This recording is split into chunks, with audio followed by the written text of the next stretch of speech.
Os adventistas do sétimo dia incomodam os evangélicos e protestantes. Por que será? Quer saber mais? Então fique até o final e confira mais um segredo revelado.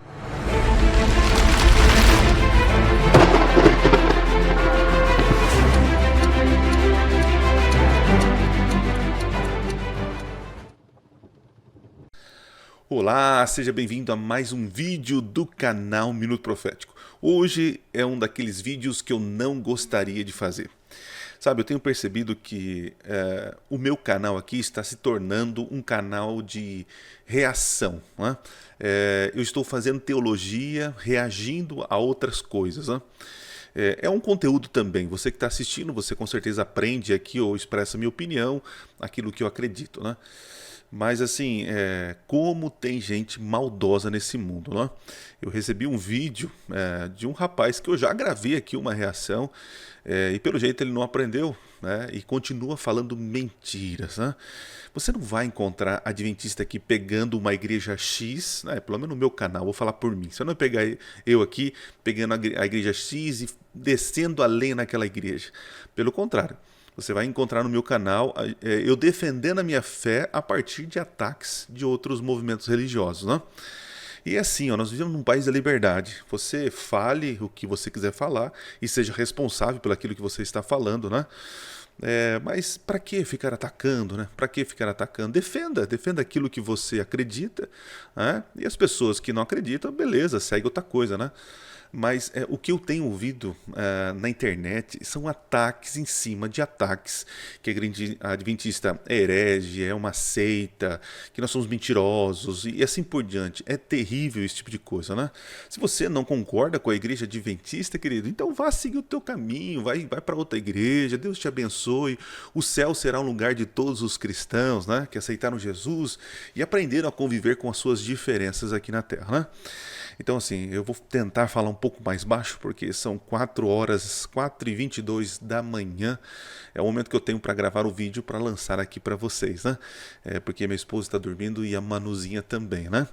Então vamos ver se eu consigo aqui reagir e explicar os mal entendidos e os ataques desse rapaz aqui, que é a segunda vez que volta aqui. Quem sabe ele vai pedir música no Fantástico na terceira. Vamos ver então, deixa eu colocar aqui na tela.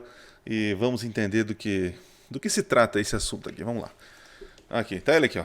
Eu descobri o nome dele, é Caio Modesto. Acho que Modesto ele não tem nada, né? Porque esse tipo de coisa. Então, amigão, se você está assistindo, chegou até você esse vídeo, essa reação, muito prazer, eu sou pastor adventista e quero dizer o seguinte: você está disseminando mentiras e ataques. Chega a ser ridículos, né? Então, se eu fosse você, para que você tenha a consciência mais tranquila, né? Quer discordar de nós adventistas? Fique à vontade. Mas, por favor, né, vamos ser um pouco elegantes nas palavras e não imputar mentiras e crimes, né? Porque quando você imputa uma mentira sobre nós, a gente chega a ser criminosos aqui na internet. E eu sei que Jesus não faria esse tipo de papel, né? Então, assim, como eu não o conheço, como eu não tenho amizade com você, e pelo fato de você tratar a gente de uma forma desdenhosa na internet, então eu vou também tratar você aqui de forma desdenhosa, tá bom? Vamos lá então? O que você diz aí a respeito de nós? Maiores heresias da Igreja Adventista. Os adventistas acreditam na doutrina de que a alma fica em um estado de inconsciência entre a morte e a ressurreição, conhecida como sono da alma. E a Maria dos adventistas, ou seja, a Ellen White... Olha só, amigão, quando você fala assim que Ellen White é a Maria dos adventistas, você está dizendo que nós adventistas, nós adoramos Ellen White, que nós a veneramos Ellen White, e isto é mentira. Então, olha a forma desdenhosa, mentirosa como você trata o nosso grupo religioso, né? É uma vergonha isso, cara. Você não precisa disso, não precisa fazer esse desdém. Nós não acreditamos em Ellen White assim como os católicos acreditam em Maria. Nós entendemos que Ellen White recebeu o dom de profecia, o dom profético, e que seus escritos sim são inspirados por Deus, mas ela não substitui a Bíblia. Ela não é regra de fé e prática para nós, ok? Então, continuamos. Diz isso em seu livro O Grande Conflito, que, para o crente, a morte é apenas um sono, um momento de silêncio e escuridão. Porém, essa visão é contrária à própria Bíblia, porque existem passagens bíblicas que indicam o estado de consciência após a morte, como em Lucas capítulo 16. Eu vou colocar aqui no card aqui para você assistir, está em algum lugar aqui na tela, onde eu explico essa parábola. Então ele tá pegando uma parábola em que Jesus conta a história do rico e de Lázaro, né? Então ele vai colocar como literal. Então, se você ler a parábola e aplicar se existe uma consciência após a morte, como apresenta a parábola, então as questões ali são literais, né? Existe uma comunicação entre o céu e o inferno, existe o seio de Abraão está esperando a gente lá. Chega a ser ridícula essa interpretação. Com todo respeito aos teólogos, né? Mas acreditar que a parábola do rico e do Lázaro é algo literal e aquilo defende a consciência após a morte, para mim chega a ser loucura, é loucura. É uma história que Jesus contou com detalhes diferentes de uma história conhecida. Tem aqui, você pode assistir a minha explicação toda, mas dizer que Lucas, a parábola do rico e do Lázaro, é uma prova da consciência após a morte, para mim, rapaz, é muito fraco esse argumento. Mas vamos lá, tem mais argumento? Tem. Do versículo 22 até o 23, onde tem ali o rico e o Lázaro, onde existe uma consciência viva ali. Além disso, em Apocalipse, capítulo 6, do versículo 9 até o 10, nos afirma que os mártires que foram mortos por causa da perseguição clamam por justiça diante do altar de Deus. Então vamos lá, eu vou pegar aqui na tela, deixa eu colocar aqui na tela para vocês. Vamos lá. Deixa eu colocar aqui. Primeiro vamos falar sobre a questão do sono da morte, né? O livro de Daniel, no capítulo 12, verso... Deixa eu levantar o microfone aqui. No capítulo 12, verso 2, assim, ó. Muitos dos que dormem no pó da terra ressuscitarão, uns para a vida eterna e outros para a vergonha e horror eterno. Então aqui já temos uma prova de que o próprio Daniel já estava falando sobre sono a morte comparado como um sono, tá? Depois a gente fala a questão do tormento aí, tá? Muito bem, outro texto que eu separei aqui. Vamos para um outro texto. Em João capítulo 11, no verso 11, diz assim, ó, olha só, quem está dizendo agora é o próprio Jesus, né? Tendo dito isto, acrescentou, nosso amigo Lázaro adormeceu, mas vou para despertá-lo. Então os discípulos disseram, Senhor, se dorme, estará salvo. Jesus falava da morte de Lázaro, mas eles pensavam que tivesse falado do repouso do sono. Você vê que Jesus comparava a morte como um sono, né? E quando você dorme, você está inconsciente, né? Então Jesus disse claramente, Lázaro morreu, né? Aqui é outro personagem bíblico falando, ó, temos Daniel, o próprio Jesus falando disso, né? Vamos para outro texto. Paulo em 1 Tessalonicenses, no capítulo 4, a partir do verso 15, diz assim, ó, e pela palavra do Senhor ainda declaramos o seguinte, nós os vivos, os que ficarmos até a vinda do Senhor, de modo nenhum precederemos aos que dormem. Paulo comparando a morte como um sono. Então, dizer que é uma heresia, chamar a morte como sono da alma, é uma heresia, não é heresia, tem embasamento bíblico, né? Então está falando besteira aí. Agora você usou Apocalipse capítulo 6 e 10 para falar sobre a questão de tormento eterno, né? Então deixa eu ir para Apocalipse. Nós temos ali no 5º selo, né? Então você está querendo usar esse texto de maneira literal para dizer que existe uma consciência, né? Então vamos lá. Capítulo 6, verso 10, né? E diz assim, ó. Não, vamos ao 9. Quando o cordeiro quebrou o 5º selo, vi debaixo do altar as almas daqueles que tinham sido mortos por causa da palavra de Deus e por causa do testemunho. Então nós temos aí Jesus quebrando o selo, e aí João vê os mortos, né? Então vamos lá. Clamaram com voz forte, dizendo, até quando, ó soberano Senhor, santo e verdadeiro, não julgas nem vingas o sangue dos que habitam sobre a terra? Então, perceba, se se nós vamos levar isso de maneira literal, então existe no céu um altar em algum lugar e as pessoas estão lá abaixo clamando, né? Então, levar isso de maneira literal é rasgar a interpretação profética do livro do Apocalipse. Perceba que o sangue está clamando por justiça. Até quando, Senhor? O Senhor não vai julgar? E interessante, né, se você fosse uma pessoa mais estudiosa da Bíblia, se você for lá em Gênesis, no capítulo 4, né? Até anotei aqui, ó, no verso 10, lembra o episódio quando Caim matou Abel? Olha só quando Deus foi conversar com Caim, e o Senhor disse, o que foi que você fez? A voz do sangue do seu irmão clama da terra por mim. Então você acha literalmente que o sangue de Caim estava lá, ai Senhor, não, essa é uma expressão de injustiça, de clamor por justiça. Então não leve um texto simbólico que tem, claro, uma aplicação literal no pé da letra, né? Não faz sentido nenhum a sua interpretação, né? Você usou também Mateus 25, vamos lá para Mateus 25. Nós temos a última parábola ali, né? Quando Jesus voltar, ele vai separar os bodes das ovelhas, né? Os que fizerem as boas obras para a vida eterna, os que fizeram as más obras, né, para a morte eterna, né? Aí tem assim, ó, e esses irão para o castigo eterno, porém os justos irão para a vida eterna. Agora é uma coisa muito simples, né?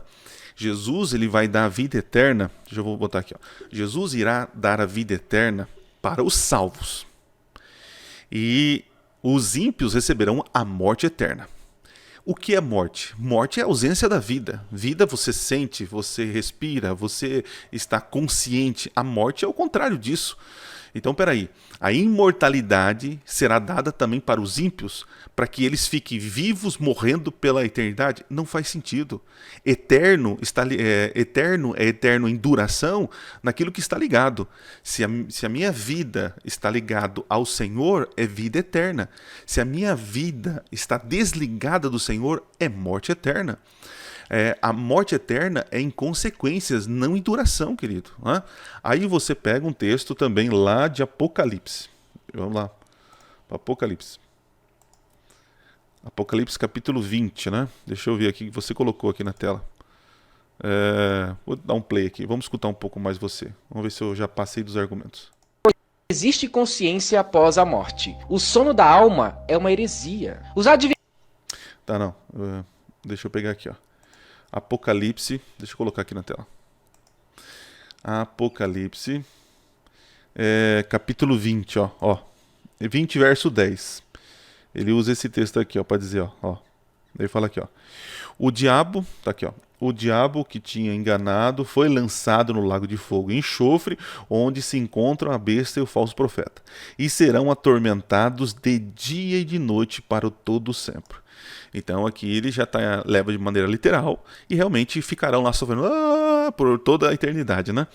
Mas se ele fosse um estudante mais detalhista, né, mais atento na Bíblia, se ele pega essa expressão de dia e de noite e para todo sempre, é um paralelo com que os 24 anciões, os seres viventes e todos os anjos, eles prestam culto para o Senhor de dia e de noite para todo sempre.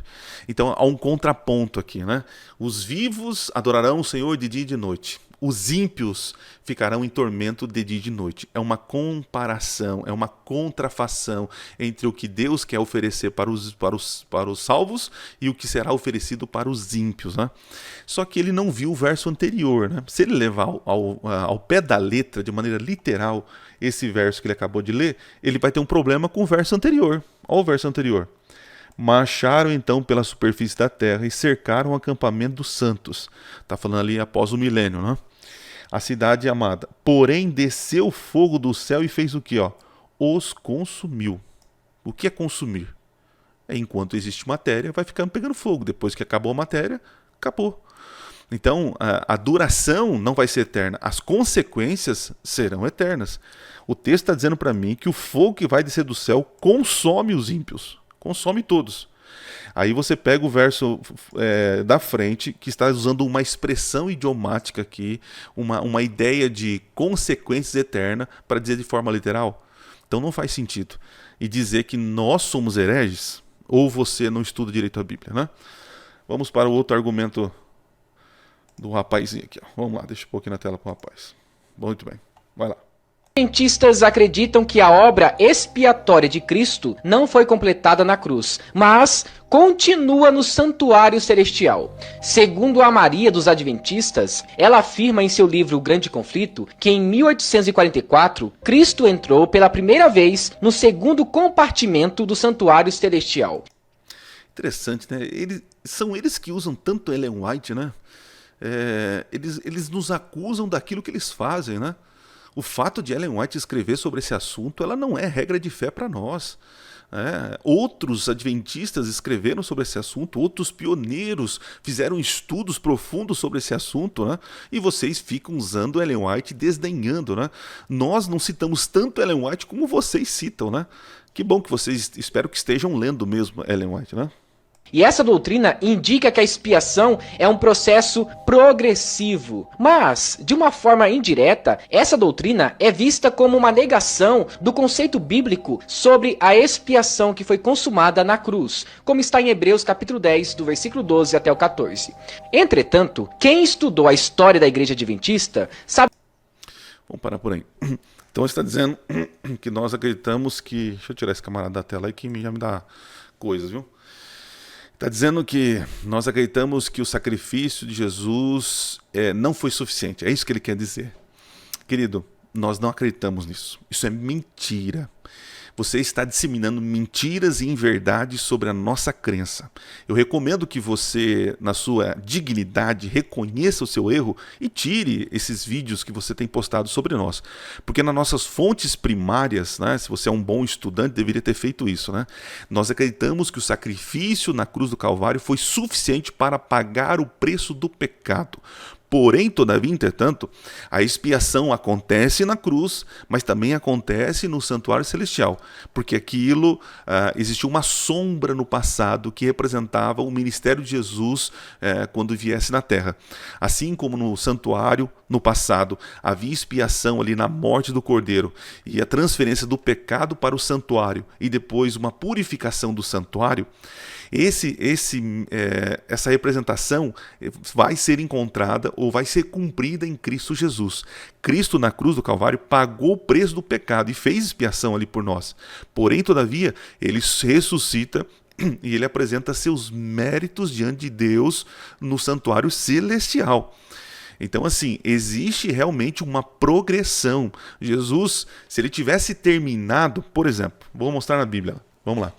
Se você for em João, vai lá em João capítulo 19, você vai encontrar o seguinte, ó. Eles dizem assim, ó, não, Jesus falou, está consumado. E realmente, ele fala isso, ó. João capítulo 19, 30, ó. Quando Jesus tomou o vinagre, disse, está consumado. Inclinando a cabeça, entregou seu espírito. Aí tá vendo? Acabou a obra, terminou, tá tudo pago, tudo certo, tudo resolvido. Não está, amigão. Porque se estivesse tudo terminado, já deveria estabelecer o reino eterno aqui na terra e o fim do pecado. Mas não, o processo continua. Existe uma outra função que Jesus precisa desempenhar no santuário celestial, como Hebreus diz. Ele é o nosso intercessor, nosso sumo sacerdote. Porque se você pegar e for para Apocalipse capítulo 21, olha lá, Apocalipse capítulo 21, você vai encontrar no verso 6, ó. Agora falando da nova terra, da reconstrução da nova terra, né? Ele diz o seguinte, ó, verso 5, e aquele que estava sentado no trono diz, eis que faço novas todas as coisas, e acrescentou, escreve essas palavras porque as palavras são fiéis e verdadeiras. Olha só, disse-me ainda, tudo está feito. A outro está consumado. Por quê? Porque agora terminou uma outra parte do plano da redenção, que é a destruição do mal e agora a reconstrução da nova terra. Então dizer que na cruz do Calvário tudo está cumprido não é verdade. Jesus pagou o preço do pecado. A morte de Cristo é suficiente para perdoar os nossos pecados. Porém, todavia, entretanto, começa agora um processo de expiação no santuário celestial. É isso. Aí eu fico doido com o pessoal, cara. Eles falam besteira sobre nós e pagam como se fossem os entendidos, né? Falam só besteira, né? Vamos lá, vamos escutar mais besteira do mal informado aí. A doutrina começou após uma grande mentira sobre a volta de Jesus, no qual Miller errou a data, e fizeram ali uma manobra diabólica. Rapaz, você está sendo usado pelo demônio nesse momento, cara. Você está dizendo, então, que os adventistas naquele momento, na verdade, o movimento millerita era um movimento do demônio, que eles eram mal intencionados, que eles fizeram uma manobra demoníaca para enganar, e hoje existem mais de 20 milhões de adventistas, porque é uma manobra do demônio para tentar enganar as pessoas. Isso é muito maldade, cara. É muita maldade. Dizer, então, que nós usamos uma manobra demoníaca. Olha o absurdo que você está falando, amigão. Ah, dizer que foi uma mentira, não foi uma mentira. A revelação sobre a verdade, ela é progressiva. Deus vai revelando conhecimento dessa verdade com o passar do tempo. Foi assim na Reforma Protestante.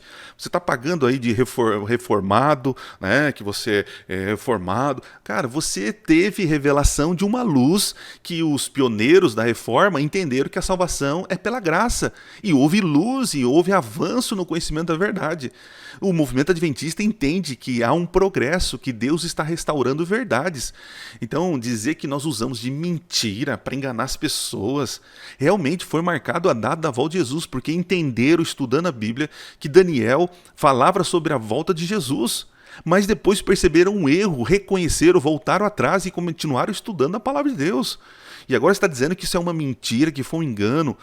Rapaz, assim, ó, você coloca a mão na tua consciência. O que você está fazendo é a obra do demônio. Você sim está fazendo a obra do demônio. Aff. Juízo investigativo. E Ellen White confirmou tudo isso depois de suas visões com um certo anjo. Você já percebeu? As seitas sempre surgem após visões angelicais ou novas revelações que vêm do céu. Oh, incrível, né?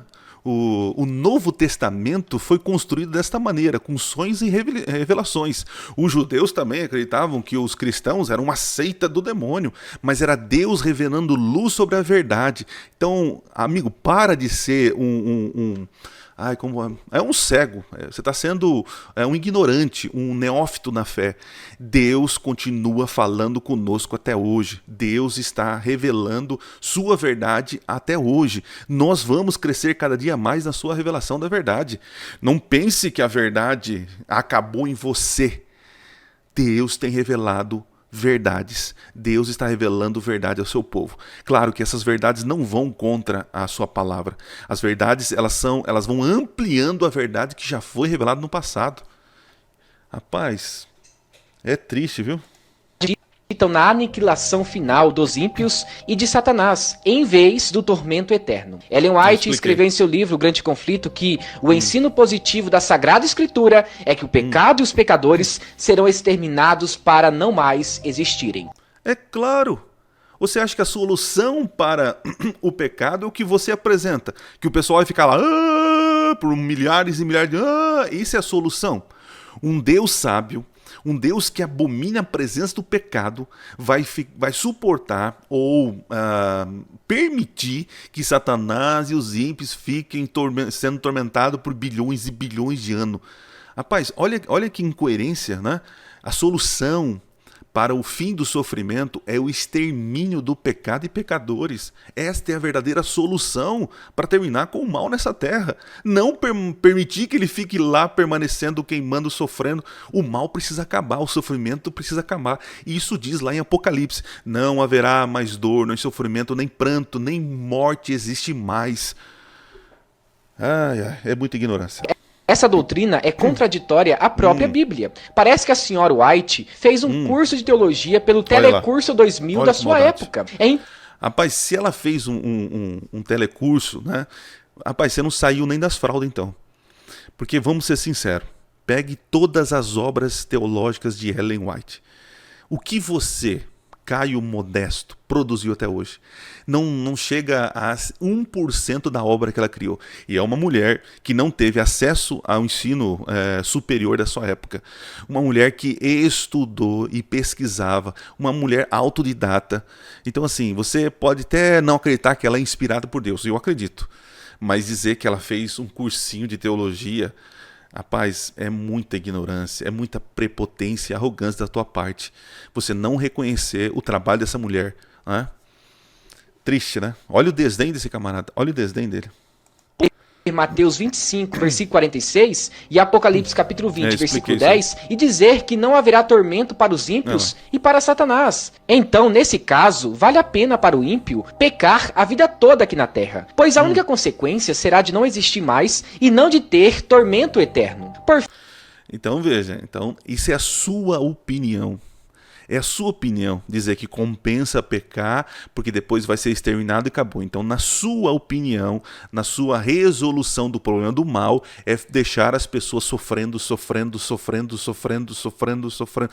Isto é o teu coração maldoso querendo resolver o problema do pecado.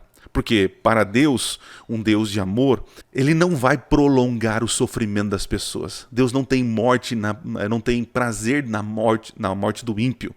Então, na solução para Deus é exterminar o pecado, dar um basta, cortar o mal pela raiz e não ficar sofrendo, punindo.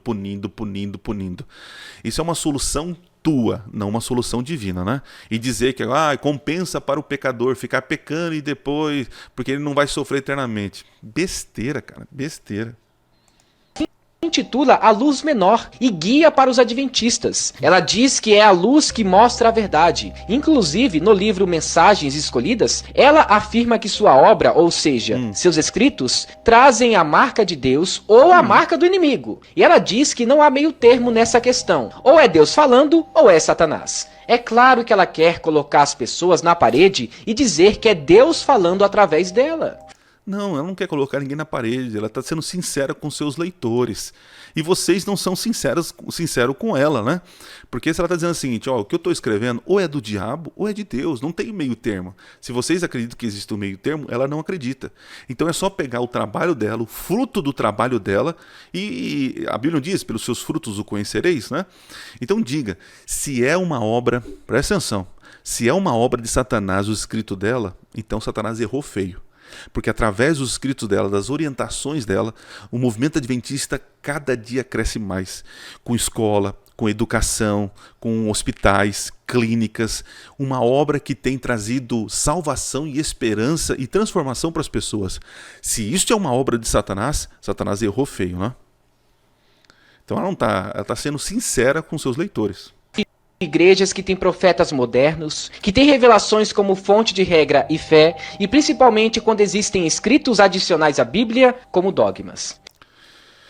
Então olha só, o Caio, jogue fora os teus livros de Calvino, né? Porque Calvino trouxe muitos dogmas para a igreja. Jogue fora os teus livros de Lutero, porque Lutero trouxe muitos dogmas para a igreja. Jogue fora também os seus livros de Wesley e tantos outros escritores e comentaristas bíblicos que ajudaram, contribuíram o movimento cristão e trouxeram dogmas para a igreja.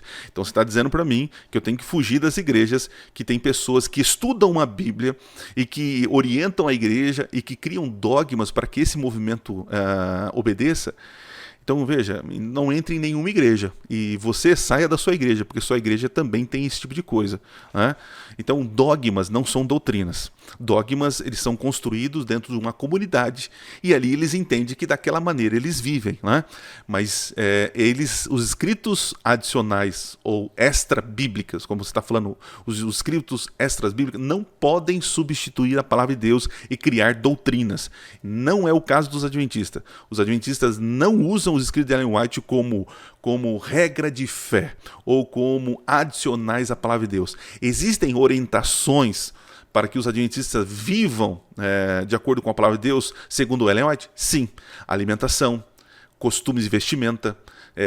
Existe sim orientações e dogmas. Nós temos a Bíblia como única regra de fé e prática. E para de falar mentira na internet.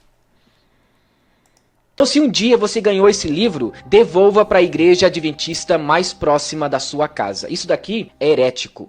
As 3 maiores... Isso mesmo, devolva. Se você não quer, você ganhou esse livro, o Grande Conflito, não concorda, não gostou, entregue. Tá tudo certo, né? Primeira coisa verdadeira que esse rapaz falou no vídeo, né? Se você ganhou esse livro, né, e você não quer, não concorda, devolve. É a única coisa verdadeira que ele falou nesse vídeo, né? E queridos, olha só, eu estava até com sono, até me despertei aqui, porque, gente, é muita injustiça. Você que está me assistindo aí, esse Adriano aqui não é o Adriano do passado, tá? Que ouvia as coisas e tal. Gente, olha, eu não aguento mais escutar mentiras e tantos enganos que fazem sobre a minha fé. Você não vai encontrar aqui eu pegando um vídeo e detonando a igreja XYZ. Você vai sempre encontrar eu aqui defendendo a minha fé dessas besteiras, né? Então, assim, para você que está me assistindo, estude a palavra, estude a Bíblia e ore a Deus e peça a instrução de Deus. Se você entendeu pelo estudo da palavra e revelação profética que a igreja adventista não tem a verdade, então não vá para a igreja adventista. Vá para outra igreja. Agora, se você está em outra denominação e enxerga a gente como herege, como seita demoníaca, né? Eu acredito que você tem que ter pelo menos um pouco de respeito ao discordar da nossa fé e nossa crença. Não fazer como esse cidadão aí que sai na internet chamando a gente de herege, de mentiras diabólicas, de alguma maneira fazendo com que as pessoas entendam que nós somos um grupo de doido maluco, que não temos responsabilidade nenhuma, que não temos família, que não temos dignidade, enganando as pessoas. Isso é um absurdo, né? Então, assim, Deus nos abençoe, nos ajude e me dê paz no coração, porque depois de um vídeo desse, né, perdi até a fome agora, né? Valeu, gente. Deus abençoe vocês. Se vocês discordam de mim, pode colocar nos comentários, né? Desde que realmente sejam educados, né? E quem sabe chegue esse vídeo até esse rapaz aí e ele repense a maneira de discordar na internet. Ele tem todo o direito de discordar, isso é verdade. Mas, rapaz, cuidado com suas palavras, né? Dizer que a gente é mentiroso, que ele é um anjo do demônio. É pesado isso, né? Valeu, gente. Deus abençoe vocês. Um forte abraço e nos vemos na próxima semana, se Deus assim permitir. Valeu.